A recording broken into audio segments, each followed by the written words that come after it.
All right, people, we're back. Me and Balint, Black Sheep, and a very, very topical happening as we speak.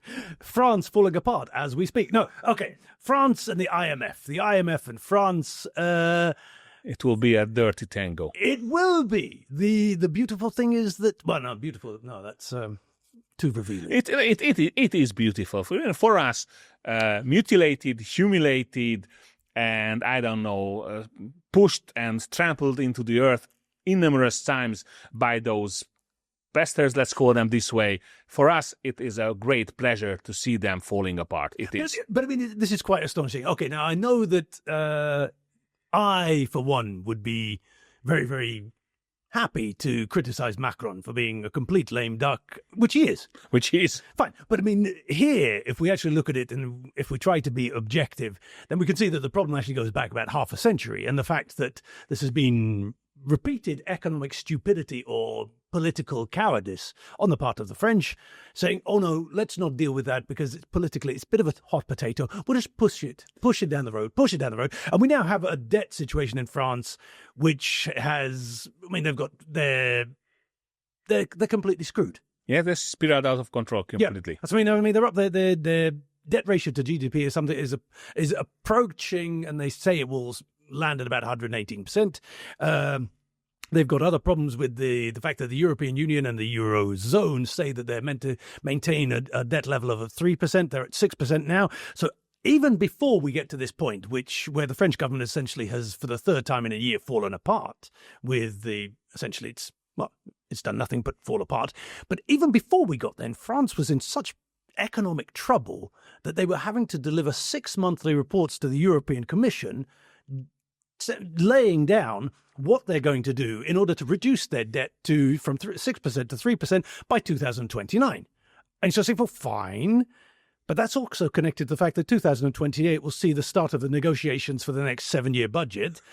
And if the French are still fighting to bring their debt down from 6% to 3%, then that's obviously going to screw everything up. So, I mean, every little piece, because it's the United Nations. It is just as useless as the United Nations. The United Nations Mark II, the European Union. Everything is connected to everything. And if one country starts to fall, then we'll see ripple effects absolutely bloody everywhere. This is, again, we're coming back to our favorite topic, double standards. Yeah. You know, those standards which apply for newly joined countries are not applied towards, let's call them old European countries. And my problem is that the globalists are always raising the stakes and without looking on the basic causes of the problems, without fixing them or without even trying to mending something or welding something or just put something, kind of a solution together, they always keep raising the stakes. And at the end, the distance between the reality and communicated falsehood becomes so great that the whole system will collapse. And this is something I don't understand. Why do we have to get here? I don't believe that there are no people in France or Europe to raise the attention that this is getting out of control completely. But this is the strange thing. Like you said, I mean, if we can see it from here, there must be people there who can also see this. I mean, are you an economic expert? And I'm not. I would like to think that we have some sort of great vision here, but it's not true. Clairvoyance, my friend, clairvoyance. But I mean, here the problem is that the French. All right, now, I mean, the problem is that again, I see in comparison to, say, for example, Hungary, where there is democratic accountability, where the government has repeatedly gone to the populace over the past 15 years to say, what do you think? What do you think? And everybody seems to poo-poo this. It's like, oh, yeah, you asked a couple of questions. Like, yeah, at least we bloody asked. Yeah. You lot didn't. You lot haven't for the past 50, 60, 70, 80 years. It's like, oh, no. Once every 4 years is plenty for you people. Then you can let us know. And it's like, all right, okay. I would suggest that that's a deficit in terms of democracy, but fine, that's just my extremely biased opinion. Fine. But we can see that this is your dangerously right-wing opinion. It's I mean, it's populist. I've gone around. I've created a new dimension of right-wing. The other problem is the fact that we can see that all of this. Okay, this has landed on Macron's shoulders, which probably has weighed him down so that he's even shorter than he. No, okay, so it's uncalled for. And I'm not, not even going to talk about his wife. Well, Napoleon wasn't that short as they claim to have been, but Macron is a pocket Napoleon, so you can compare the size. It's an unfair to put all blame on him, but when you look at his political career, coming from a banker background, and many claim that he has family ties to the Rothschild family, and he was elected leading a party which was basically grounded through news, magazine, advertisements, and other.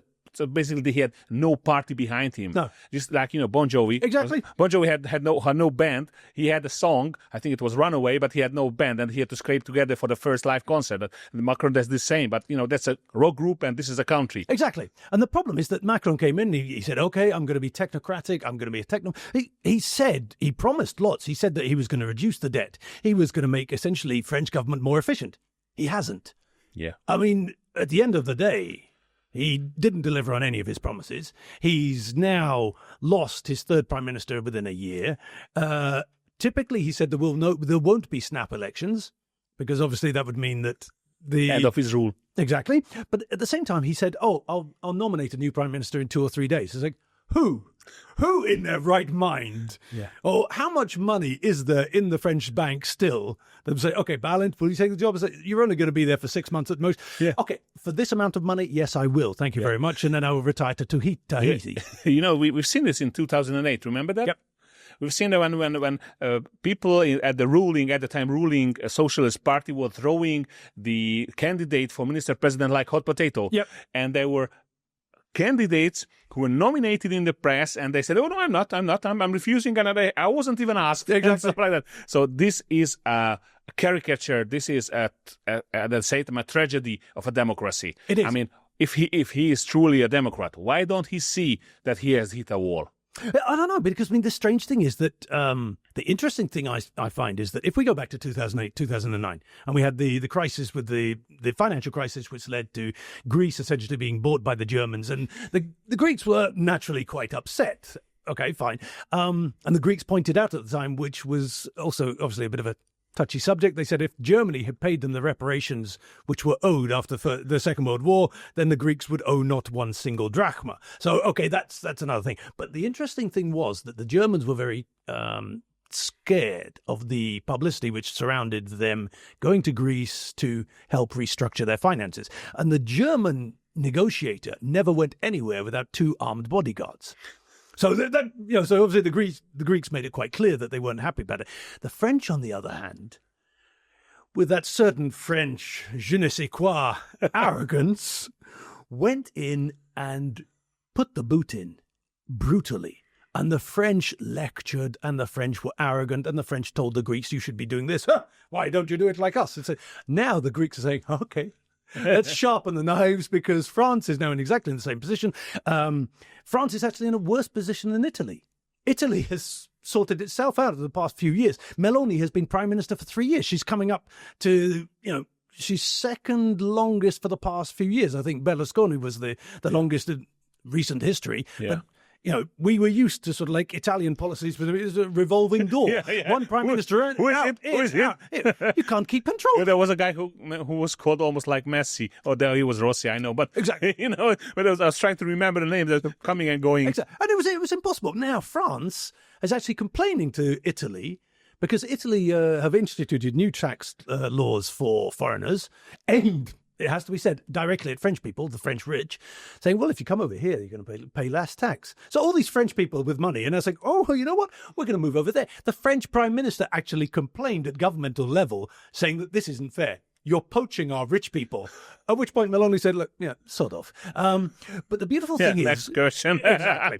The beautiful thing is that the French don't appear to have learnt anything. The Italians and the Greeks went through horrible reforms which were instituted by the Germans, the French, the IMF, the European Commission. All the nasty people ganged up and said, right, you will suffer. And they did suffer.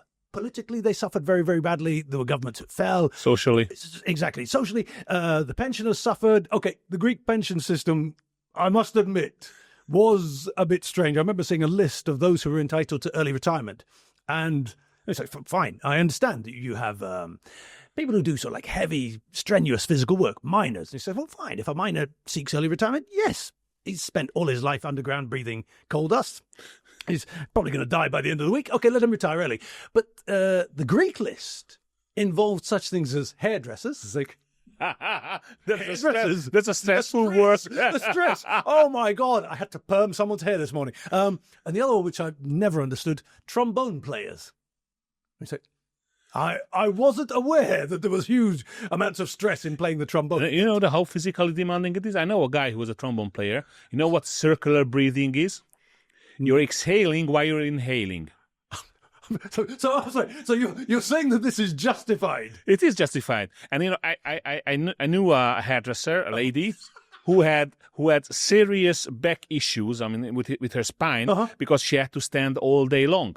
But Balint, they have invented chairs. You know, I'm for the Greek. I'm for the Greek. I didn't expect this, but here you are coming down saying that the Greeks were right in allowing trombone players and hairdressers. They were right. You know, everything the French does is wrong. Oh, as a basic, well, apart from croissant. Okay. Yeah. Okay. Yeah. And wine and cheese and all. You know. But the strange thing is that if we look at the Greeks, okay, they have gone through major reforms, and it's been very, very painful. The Italians, the same thing. The Italian economy is still not the strongest economy in the world, and the chances are it will never be. But they have implemented reforms. The French have done nothing apart from essentially settle into trench warfare between the left and the right. Yeah. Nothing has changed. The prime minister who just lost, and whose name I forget because... Bayrou, okay. Bayrou, his plan was to save 44 billion euros a year, okay? And he said, well, it was interesting. It's like, there's a lot of money. How are you going to save it? He said, well, we cancelled 2 bank holidays. I say, Christ, how much does a bank holiday cost people? Okay, fine. Okay, nobody works, and it obviously has a knock-on effect in the economy. But the other thing was that he wanted to increase the tax on pensions. Yeah. And you sort of say, well, hasn't tax already been paid on pensions? Isn't this the basic idea that you worked, you paid tax, and then you get your pension, which is meant to be tax-free? Okay, irrelevant. Well, so funny thing, that there were never, ever discussion about reducing support for non-EU countries. And, you know, I'm not talking about a certain country east of us. No, exactly. So here you would have thought there would be quite obvious places to say, right, well, we can get a whole lot of money back from here. We can get a whole lot of money back from here. If we were to put up, say, for example, a border fence, then that would be an initial outlay. But that would then stop us having to pay for the rest of the world to come here and live and eat croissant and drink funny coffee with, from those bowls rather than with a cup. Fine. Yeah. But the stupid thing is that nobody went for it. Now, it was predicted that nobody was going to go for it, but we still have this same problem where France is impossibly divided, with the left saying that the only thing that they can do, the only money which can be raised, is to tax the super rich. Yeah. Whereas everybody else seems to be pointing out that, well, the super rich have already left. They didn't like the tax laws. They've gone. Some more have just gone to Italy. There isn't really, I don't know. I don't see that there's an obvious source of income there. Well, basically, the French is the second biggest economy in Europe. Yeah. And they have a serious military industry as well, although its reputation has been a bit tarnished in the last clashes between India and Pakistan. But they have some sort of economy. But my point is that they also struggle with the uncontrolled flow of migrants. Yeah. And this is insane. I mean, you have to help people. That's okay. I accept it. But it doesn't mean that, hey, you have to provide the standards of living which your people enjoy who work. I mean, I'm not a communist. I'm very far from it. But, living in a high standards living on high standards without working is something incomprehensible to me. I mean, this is the same thing. I mean, we can see the Germans have now announced the end of the welfare state, and nobody in Germany seems to be brave enough to point out that the end of the welfare state has come as a result of the masses of migrants which have come in. Yeah. You cannot maintain it. The French, but the French are still... I mean, we still have huge political problems in France. The fact that there are so many taboo subjects that they will not touch, like migrants, for example. This has led us to a situation, or led them to a situation, where they can no longer do anything. They are it's a stalemate. The right want to cut back on government spending. And you said, well, this is normal. When you see the amount of money which is wasted at any government you pick, there's plenty of money which could be cut back. It's just a question of sort of like finding somebody with the balls to go in and say, right, that stops. But the most obvious thing, as you said, if you have all these migrants coming in and you decide that you are going to raise their standard of living to that of the people who've been living there all the time, who've been working there all the time, who've been paying taxes all the time, then quite possibly, I mean, it's impossible. Yeah. It can't be maintained. Yeah, and the sad thing is that when cuts will come, and they will come, one part of the society will feel it more heavily than the other.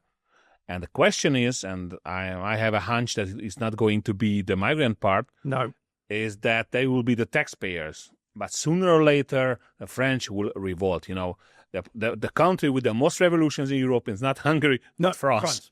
Plus, the French are the original communists. So at some point, that might come back. Imagine that. You know, people tend to forget things that happened past the last 6 months. But we remember the Yellow Jackets. Yep. There were even talks about bringing back monarchy. Yep. So basically, what can happen is a similar movement, but much more violent. And what will happen then? I mean, I've seen in 2024, I've been to France. I've seen soldiers on the street marching with probably loaded carbines. I mean, this is, and it was 2 years ago. Is this normal? Is this the way that will be? Well, it shouldn't be, but the interesting thing that you were saying about the Yellow Jackets, the fact that they've sort of gone away. Yeah. But they're still lurking in the shadows, and they've come back, or a lot of those people have now transmogrified into a different group, and they're now saying that it's going to be the national stop. Yeah. They want it to be a national stoppage, and their planning, I think, is for next week. They want to essentially bring the country to a halt for 2 or 3 days. Wow. So you sort of say, okay, well, once again, we've got everything is connected. The French declined to take difficult political decisions at a certain time in the past 50 years. And they kept on pushing the debt problem away, until we get to the point where the French have now found themselves where, okay, the economic situation is such that it will now automatically have political implications, in that the government has once again fallen, in that we need a new government, in that we can't form a government because we've got left, we've got right. Marine Le Pen is still not allowed to stand because her appeal against being banned from politics will only be heard next year, which, I'm sorry, if anyone dares criticize Hungary for taking slightly too long with its sort of like trials and judicial procedures, sorry, you've got the main opposition leader banned from politics, and when will the appeal be heard? Oh, in a year's time. I'm sorry, that's if that's not cynical, it's then outrageous. It's No, that seems a systematic issues in Europe with democracy. Yeah, and I can understand that certain people have negative feelings about those groups called right-wing extremists. But if you see and if you listen to what they say, that is a legitimate worries by a certain and ever-increasing number of the population. And you just can't ban it politically. And I always keep telling that the way Hitler got to power was very similar to what's going on. Mm. And it's not like Marine Le Pen or AfD or other extremist-labeled parties imitate Hitler's ideas. It's about the same effect, that those on power wouldn't and won't listen to the appeals of the significant part of the population. Yep. And if they say that we are done with it, we have finished it and we don't want to have any more of that, that is a legitimate question because they are not pushing it violently. Exactly. But if you use all of your power, legal, political, and in many occasions, police, I mean, how should I say, powers by the state to oppress this kind of democratic opinion, the end result will be much, much, much worse. But I mean, and this is what we can see. I mean, you can see it happening in France. Fine, there are going to be problems. And you suspect that France is a tinderbox waiting for a spark. And we've got the IMF coming along with a box of matches, just saying, "Oh, here we are. Can we help?" It's not a box of matches. It's a flamethrower. Okay. So the IMF coming along with a flamethrower. Plus, this is also going to cause problems. So every nation is proud. The French are extremely proud. Right. Yeah. Christine Lagarde was moved from the ECB to the IMF. And I've heard it suggested that this was done by Macron, or suggested by Macron and his government, in order to make sure that the IMF would never come back to rule France. And of course now that's exactly what's going to happen. So once again, it will be a French woman coming back and telling the French, right, you're going to tighten your belts, your pension's going to drop, you're not going to get this, unemployment benefit will be cut. It's going to be a disaster. Yeah. The other interesting thing is that, France is about as efficient as Germany with a fax machine. Fine. We can deal with this. But France is meant to be one of the two strong Euro supporters. France's economy has now moved. Apparently, it has now been reclassified. It is no longer a central Euro country, but it has been moved to a periphery Euro country. It's like, well, that's not very good news because at least they used to have France and Germany, so two legs to stand on. Yeah. But if one of the legs has now been pushed out here, it's like, well, it's not going to be easy. And my question is this. When is the Euro going to stop? When is it going to fall apart? When are these people going to say, hang on, actually, we were better with the lira, the drachma, the Deutschmark, the franc. I mean, I can't see. Okay, fine. This is a beautiful indication of what the European Union is and why it's all wrong. In the fact that they say, hey, let's all join together in a group. You've got lots of money and you like working. You've got no money. Okay, we'll be in the same group together. Yeah. It's never going to work. Fine. Yeah. Okay, we've seen this. Funny thing is that Germany is lagging behind Portugal and Greece on this kind of efficiency numbers. They work less than in Portugal and Greece. Imagine that. The positions are slowly changing. Yeah, so we can expect to see Greeks dictating what the Germans will do. Okay? Imagine. More baklava. No. But the other thing is that you sort of say, as the Hungarian Prime Minister pointed out the other day, he said you cannot have a common currency if there is no common fiscal policy. Yeah. But this has been obvious since day one. Yeah. The fact that, we tax people this way, we do things that way. It's like, unless you're doing it the same way, it cannot hope to work. Yeah. I mean, it's a miracle that they've managed to hold it together with pieces of sort of like sticky tape and chewing gum so far. Yeah, they have. The whole thing is like one of those Heath Robinson pictures where everything is completely chaotic and tied on with pieces of string. It's like, this is the Euro. We don't know how it works, but it sort of rolls along a little bit. It's like the emperor's new clothes. Until no one questions that it's not existing, it works. And suddenly people start asking questions and it will fall apart. I mean, I can't see anything but disaster for the Euro. Yeah, and for the European Union as well. Imagine that it won't be a disaster on the scale of, let's say, the Western Roman Empire, which was basically conquered by the Vandals and then disposed the last emperor, stuff like that. It will be it will go in the way like the League of Nations. Right. It will become how should I say, unimportant.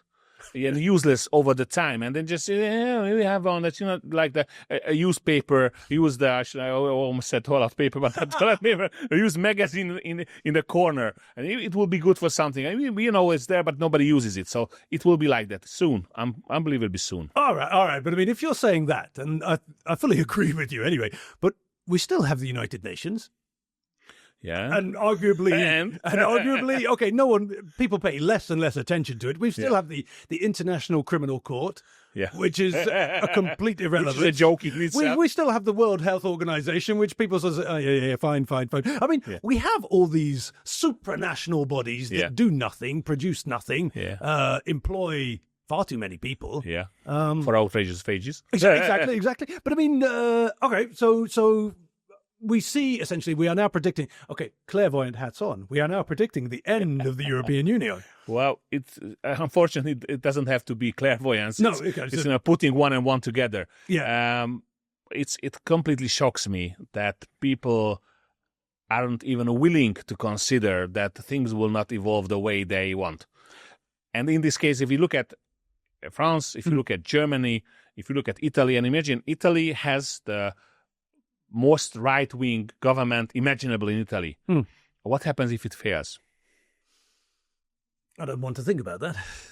And then we always keep hearing the term fascists. Yeah. And what happened when the real fascists came? Because those people, Meloni and Salvini, they are not fascists. What happens when they come? Or it will be them or the communists. Exactly. And it will be, in that case, it will be definitely even worse than that. So this is a situation when I think people should really start using their imagination and start preparing for crisis scenarios. And in that case, when an IMF intervention is coming to France, sooner or later it's going to happen, even this year maybe, then what's going to happen to the euro? How long can it upkeep its credibility. I mean, this is the question. But as you said, the people in charge seem to be perfectly fine in their ivory towers, not paying attention to anything. You've got 35,000 bureaucrats working in the European Union. Surely a couple of them could be spared to work out. If everything goes tits up, what should we do? Yeah. And you mentioned they have no responsibility at all. No. And there's a Hungarian political expert who said that Hungary is a country with no consequences. Now, what's about the European Union? It's not even a country. No, exactly. I mean, I would take issue with the idea that Hungary is a country without consequences. No, it was Tamás Fritz, and he more or less he was right, but surely at that time. Yeah. I suspect things have. I would like to think that things have changed a bit now. Yeah. I don't know. Imagine that. I keep telling my viewers that they should be preparing for world-breaking events that shatter the world from one day to another. We had the TNC meeting, and basically Asia, not half Asia, the complete Asian population has declared that they don't want to live by the rules dictated by the West. Right. And 2 days later, Israel attacks Qatar, and Russia uses Polish airspace to attack Ukraine. That's the end of the rule-based world order, definitely. So what are we talking? Germans are working less than Portuguese and Greece. So basically, we're seeing a world falling apart, and like we discussed before, it's the end of the world. Yeah. And I should sing along with R.E.M., and I feel fine. I can't say that. No, this is the only problem. It's like very, very, very nice if we were isolated, we sit there and say, okay, fine, let's order a couple of beers and watch the world fall apart. The only problem being that we're kind of in the middle of it. Yeah. So, and we know that when world orders sort of fall apart, historically, Hungary doesn't do well out of those situations. Well, maybe it will change. Well, fingers crossed. We have hopes that it will change. I usually like to upset people, especially Romanians and other, how should I say, less flexible people about historical views.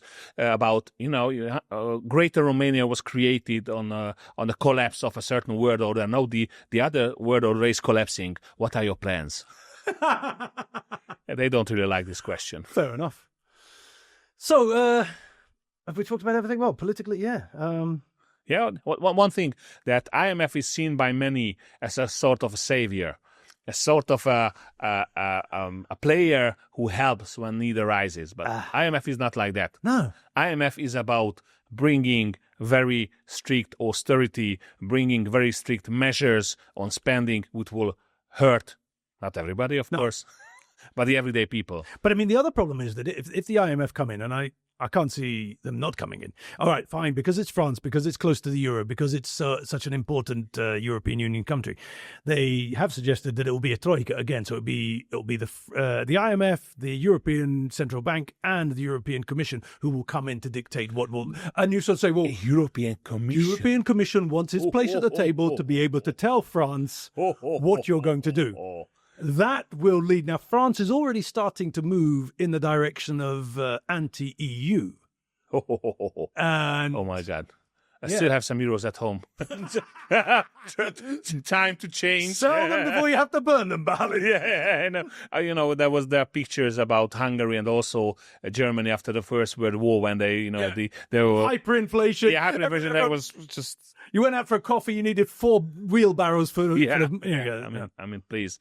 And funny thing is that let's also get into, how should I say, telling the future that.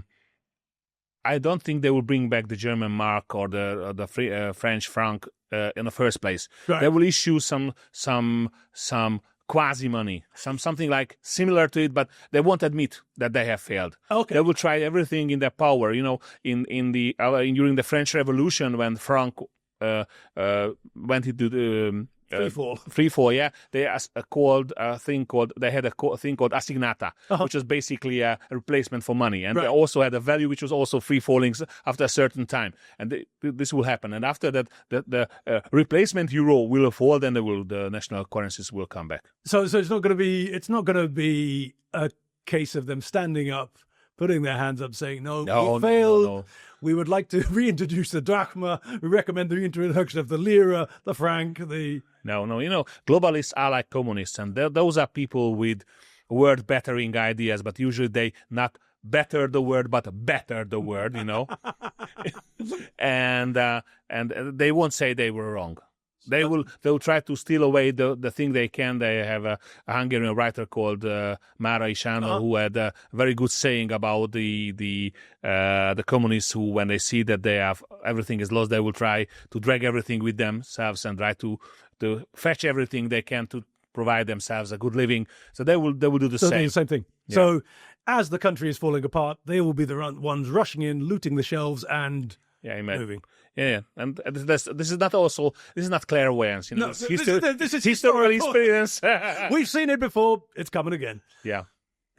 Right. Well, there you go, people. Once again, Balint and Gav, clairvoyance, but not really clairvoyance. Just open your eyes. Next time, I will bring my crystal ball. The crystal ball. Magic. Yeah. Thank you very much. Thank you, Balint. Yeah. It's like.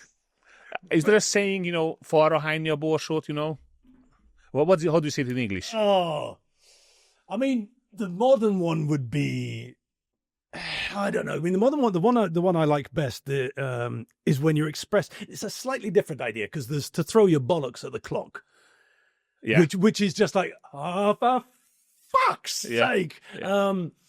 But is there something like screaming at the wall or something like that? Screaming at the wall. I mean, it would be better. I think it would be better. The English would probably say it's like pissing into the wind. Pissing into the wind, yeah. But it does exist in Hungarian as well. And it means, the forra hányni a borsót means that you're doing something completely fölösleges. What is it? So something completely pointless. Pointless, yeah. They're doing something completely pointless. That's why screaming at the wall, I think. Mm-hmm. I've seen pictures, there was a text telling your mom that you can't pause an online game, and that the guy is screaming at the wall. And I told my wife that forra hányt borsó neked azt mondani, hogy az online játékot nem tudom megállítani. I don't know. I mean, I can't think of anything. I'll ask Avi. Nothing comes to mind. Yeah, that's just thing because it's completely pointless. And seeing what's going on. I mean, I had a good chat with my wife the other day, and I told her that, and she told me that you're dealing with the craziness and the catastrophes all around the world, and from time to time, just shut everything down and look at your grandchildren, look at me, look at your son who's still living with us, and forget about everything. This whole world has gone crazy, and as everyday people, we can't do anything at all. True. So just that's what I'm planning to do. That from time to time, switch off everything and fuck it. Word can go and fuck itself and stuff like that. It's just crazy. I mean, and it's like it's a fucking Titanic. And all we're doing is rearranging the deck chairs. Yeah. Rearranging the deck chairs. And there was a guest who asked our steward to bring ice into his champagne from the iceberg. That's what's going on. And I'm a cool guy. I'm a relaxed guy. I'm usually not upset. But seeing people who cause this mayhem getting away with annoys me beyond limits. Beyond limits. C'est la vie.